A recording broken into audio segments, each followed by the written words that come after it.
You ask Tiger to solve. This deals with linear equations with one unknown.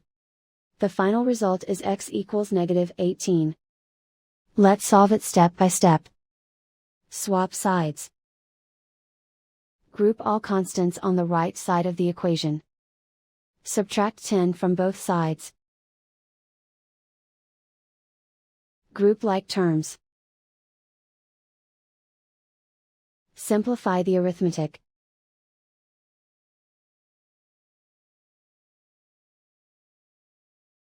Isolate the x. Multiply both sides by 9.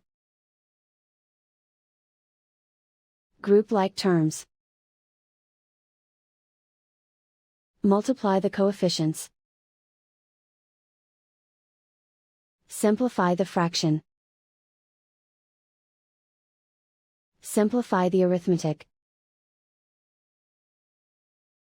And so the final result is x equals -18.